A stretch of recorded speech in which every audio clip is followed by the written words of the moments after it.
Assalamu alaikum. Dear Imam Omar, I hope this finds you well.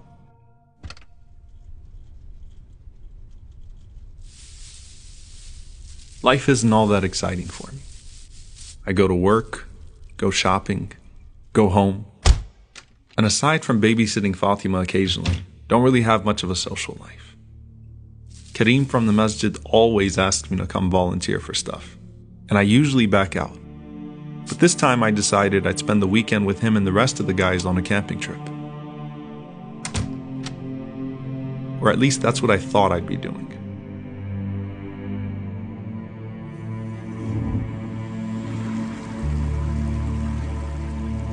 I'm not the most responsible guy in the world.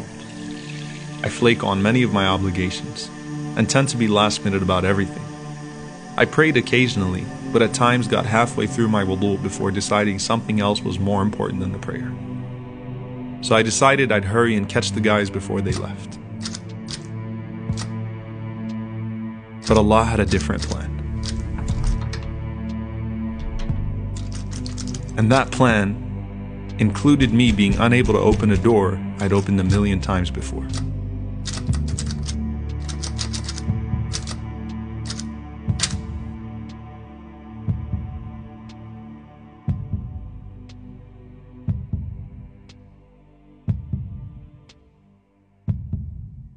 So I figured I'd call Kareem and let him know this time I wasn't flaking on anything, but was just stuck in the bathroom. Makes perfect sense, right? And you say we have the best coverage in America.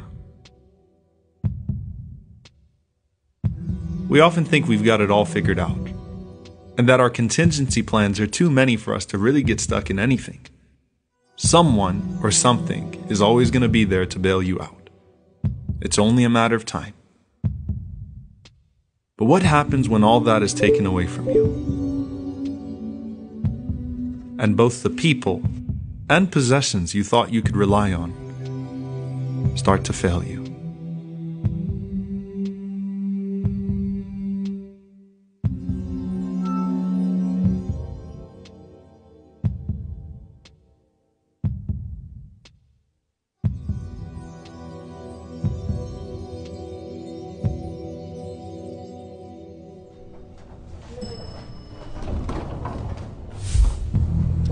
At some point, you just want anybody to hear you. And the movements in the hallway create this sense of hope that someone's gonna come get you. You can hear them, and you know they can hear you.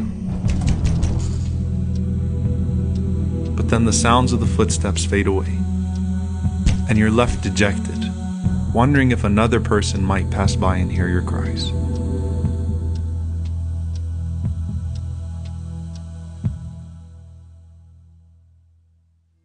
But as you wait, you might as well entertain yourself as best as you can. It's pretty pathetic, I know, but sometimes imaginary friends are easier to deal with and can actually really keep you company.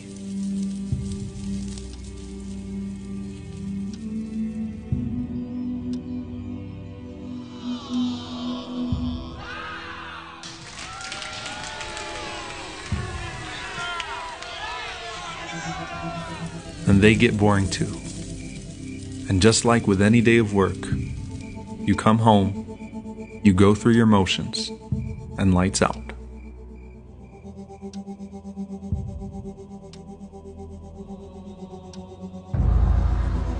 That wasn't exactly what I had in mind. And before I knew it, my bathroom started to seem more like a grave.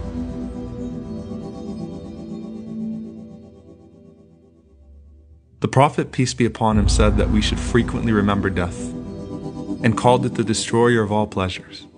And though this might have been an odd place to do so, I probably thought of it more in those few moments than I had over the last year. It's amazing that it took getting stuck in a bathroom to start thinking about what it would be like to be alone in the grave. But I guess that's the point. Expect the unpredictable at any time. And death is the ultimate unpredictable. It was dark, cold, and lonely. And suddenly every little sound was as loud as a jackhammer.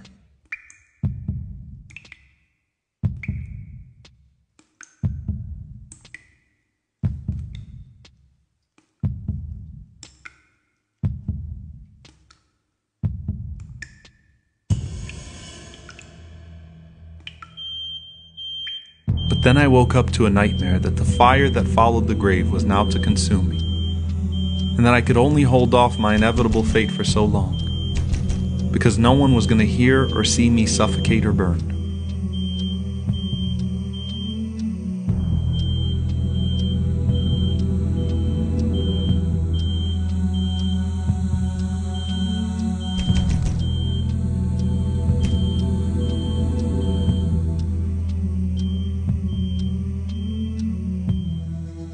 But Allah chose to spare me. The smoke alarm was in another unit, but the alarm I needed to hear was internal. So I did what I hadn't done for a long time and thought I had no time for. No, it wasn't the best of places to start, but I had no choice, and surely my Lord is understanding and forgiving.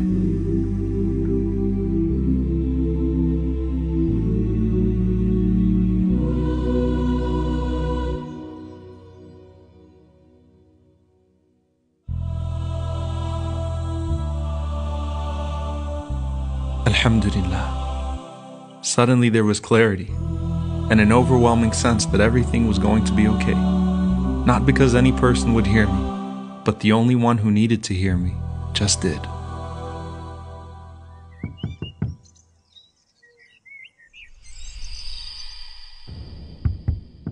The sounds started to come back, but this time they sounded real. And ironically, it turned out to be the one guy I'd actually done something nice for this year.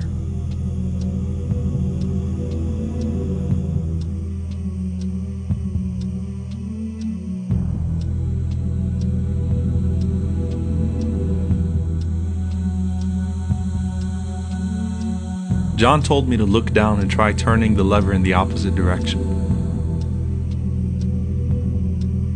I really didn't get what he said till I actually tried it. And just like that, the turner of hearts turned my heart towards him. And as my Lord promised, everything was okay. Everything was okay. And though I thought I was alone throughout this entire ordeal, Allah was with me the entire time.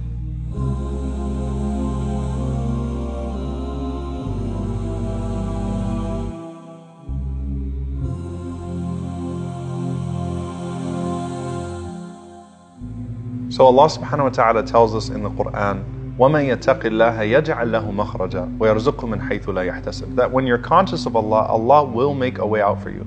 But the thing is that sometimes Allah subhanahu wa ta'ala is going to delay that way out so that He can give you some perspective. Because you see, if Ziyara would have went on that trip, he would have had a weekend of fun.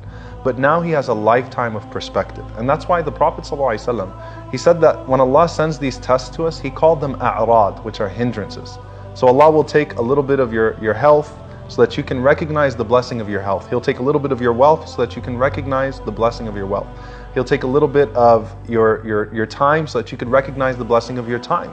So all of these things are to put things back in perspective so that we don't become ungrateful, so that we don't lose, sight of the purpose in life, so that we keep our focus on Allah subhanahu wa ta'ala. And that's what the Prophet ﷺ said. He said that أَلَا كُلُّ شَيْءٍ خَالَ اللَّهَ بَاطِلُ, that the most truthful line of poetry ever spoken was that everything besides Allah subhanahu wa ta'ala is disposable. Because if you lose anything else in life, then you can replenish it with something, you can replace it with something. But if you lose Allah, you lose everything, including yourself.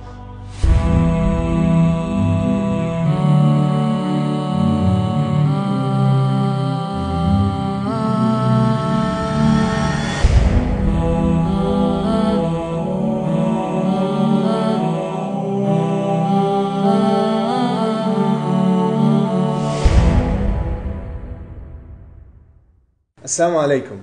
Thank you guys for watching this episode. We thank you all for your support. And we hope that you enjoyed watching it. Share it, inshallah ta'ala, let people know. Make sure you like this video and you share it with your friends. If you haven't watched the previous episodes, make sure you click here. And if you'd like to watch the entire series, then click here for the playlist. Jazakumullah khair. Wassalamu alaikum wa rahmatullahi wa barakatuh.